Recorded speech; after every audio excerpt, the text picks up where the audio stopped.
आपण बाप घर कोठी गोप को गाँ डब्बा आपण बर्तमान जलेश्वर पड़ारे आपण बर्तमान बहु आपण ये गाँव में केमती आपण मैंने केमती सब रोशन सब बर्तमान आज जो ये बर्षकरण जाति विषय शुणिले आम एक बसिले केमी लगिला खुशी लगला आपन जानी कि आगुरी पूरी 106टा गाँ थी बोली आ बर्तमान ये आउट जापर आप चाहिए आपन जाति में बाहर करें नहीं कि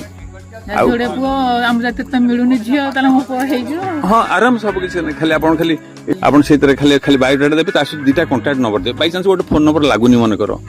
जी देख आप पुओ आप झील दरकार जार पुओ दरकार जुआई दरकार से मानक आप कंटाक्ट करेंगे सी आप फोन नंबर आप डायरेक्ट एटी भाया मीडिया ना कि आपको दलाल आसी 5,000 10,000 50,000 नहीं जावा अमुक समूह कहीं से सब किसी ना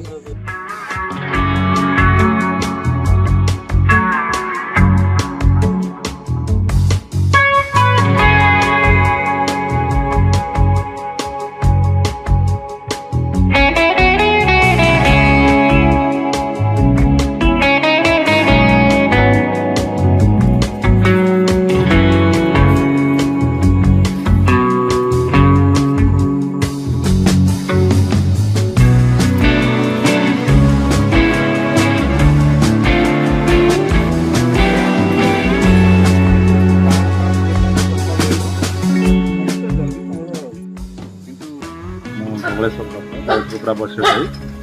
हेमा सब आम गाँव को आसे समस्त बहुत किसी बुझा बुझी कले सब व्हाट्सएप ग्रुप रे समस्त मिसिकी एकजुट होकर काम करवा केमती लगे बहुत भल लगे बहुत भल आप जानते कि पुरी जिले में एत गाँटा आम विषय धारणा ना ठीक है धन्यवाद।